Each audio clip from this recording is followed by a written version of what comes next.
Assalamualaikum warahmatullahi wabarakatuh.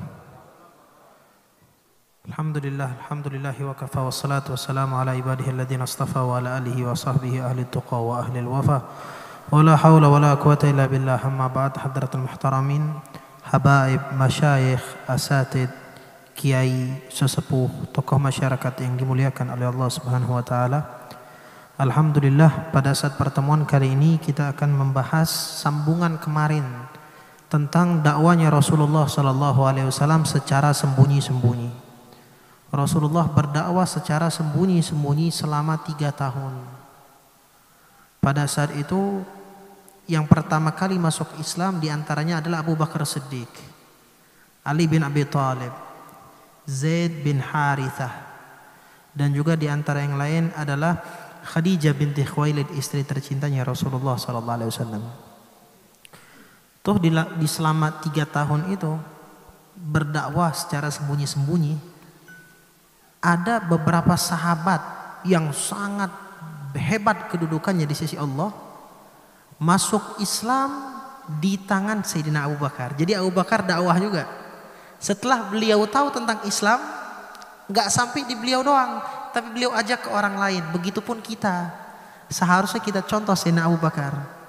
Dapat pengetahuan tentang Islam, tentang agama, tentang sunnah, seperti tadi tentang dalil maulid, tentang kenapa kita mengadakan maulid. Jangan sampai di kita doang.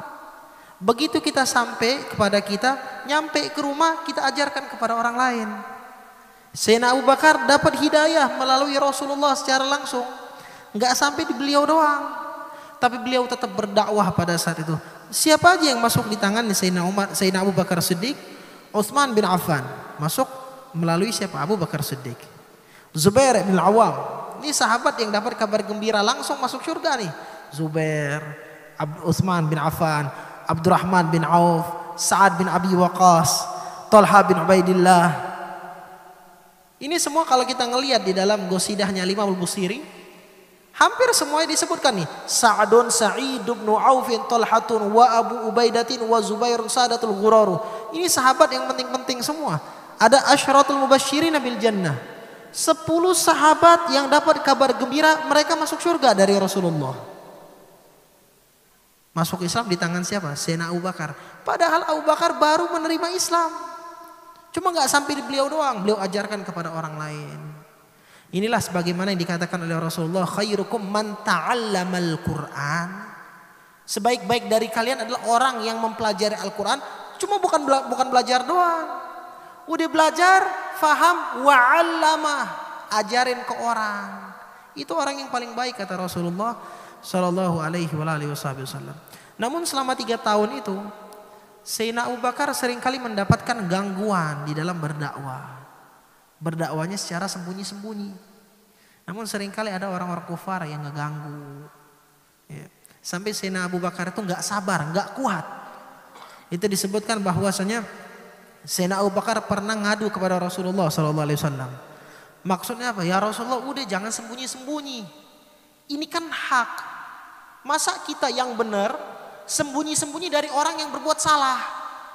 Seharusnya kan yang benar, yang terang, yang kuat, yang ngejelaskan ke orang lain. Yang sembunyi-sembunyi ya yang jahat itu seharusnya yang takut.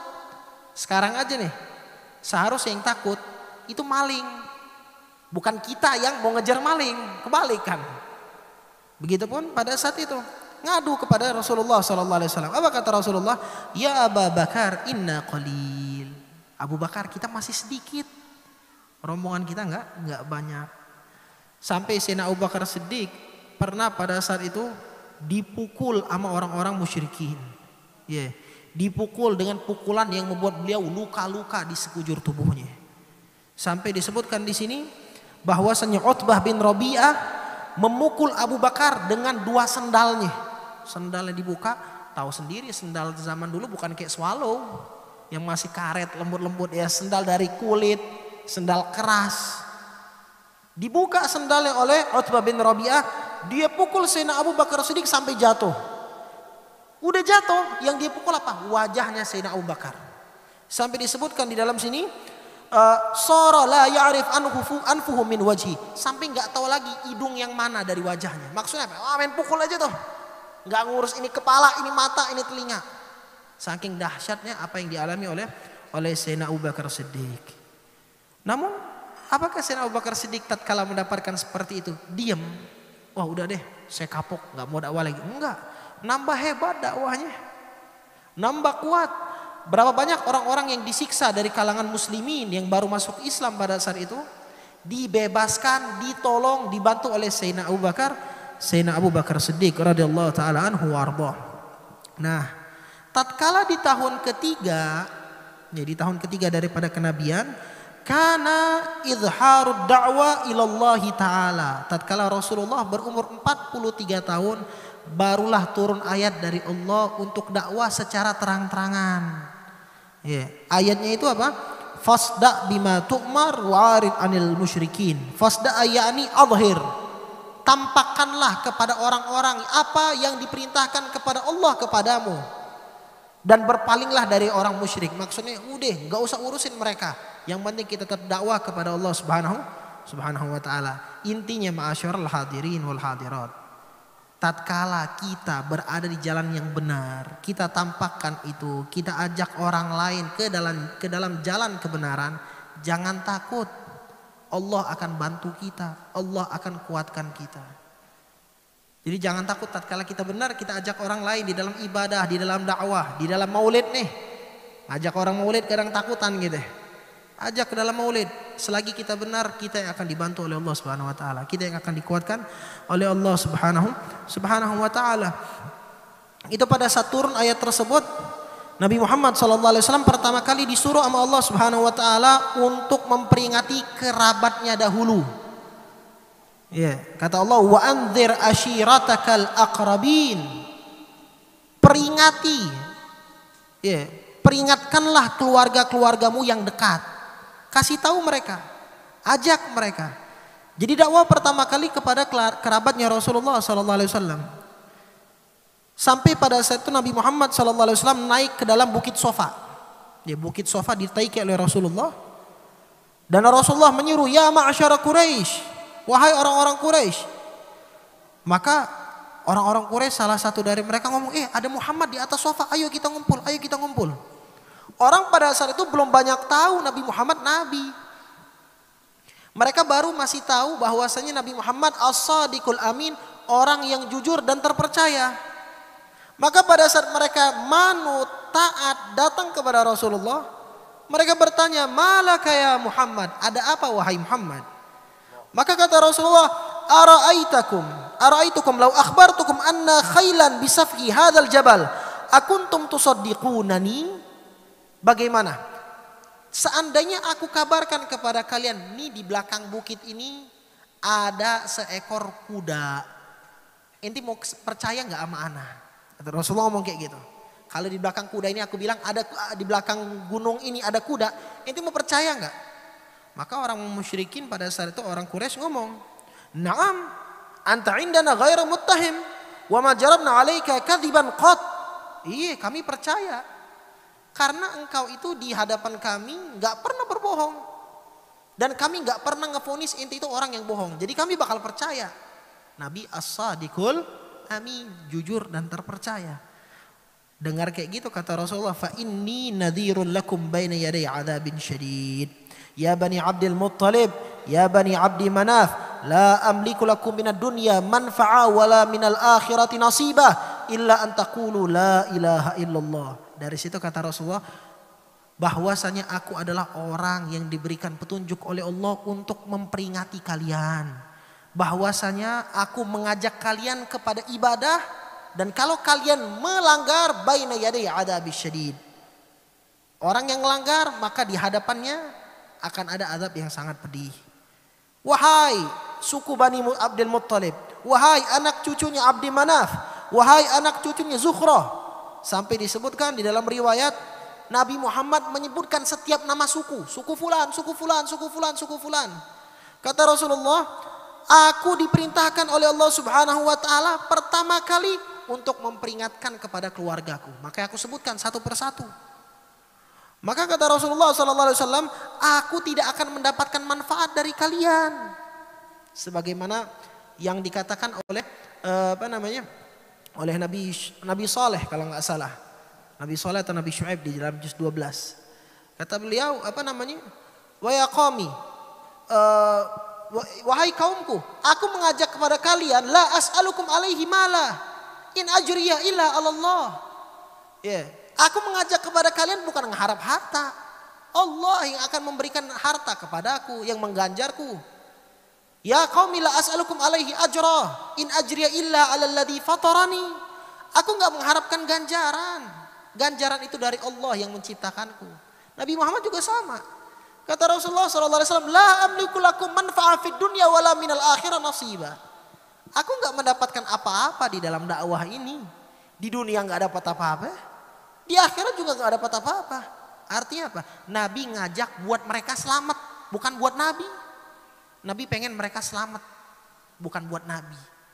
Kata Rasulullah SAW pada saat itu, harapanku cuma satu, kalian mengucapkan kalimat la ilaha illallah. Kan itu kan keluarga Nabi banyak tuh yang ngumpul. Ada Abu Lahab. Marah Abu Lahab. Tabban laka ya Muhammad alihada jama'tana. Celaka engkau wahai Muhammad.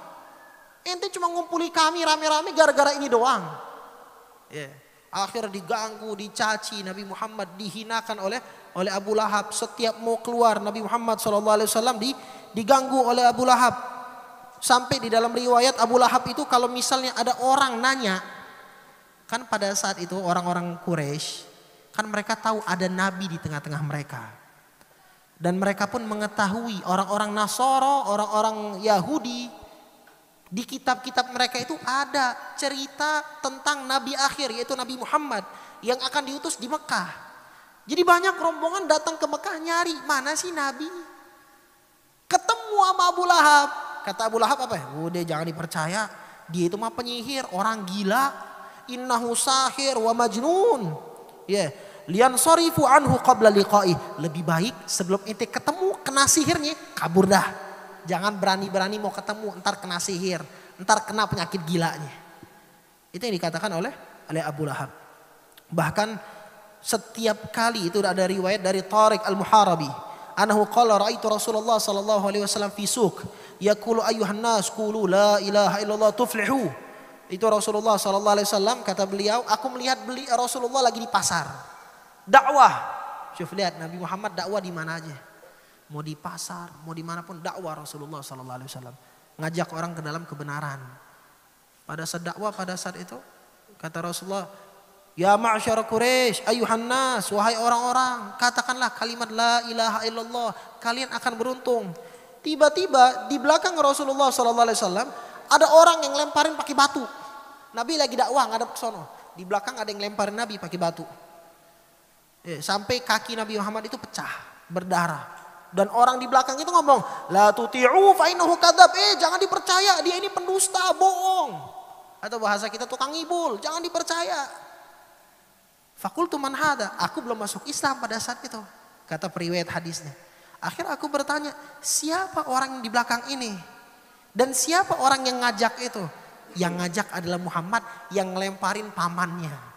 Subhanallah. Yang ngajak Nabi Muhammad, di belakang yang lemparan pakai batu pamannya sendiri.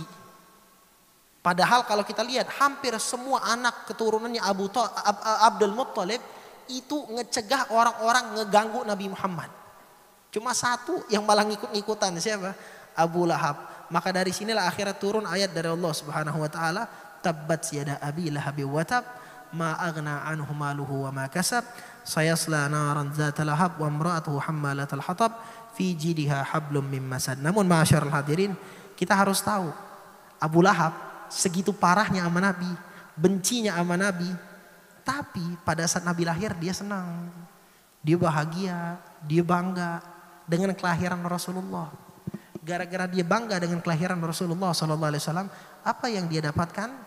Setiap hari Senin mendapatkan keringanan azab dari Allah Subhanahu Wa Taala. Nah kita ini insya Allah dengan bangganya kita ke hari ini, dengan kelahiran Rasulullah SAW, kita berharap semoga kita mendapatkan keringanan azab setiap hari. Kalau Abu Lahab cuma sehari, bagaimana kita yang setiap hari?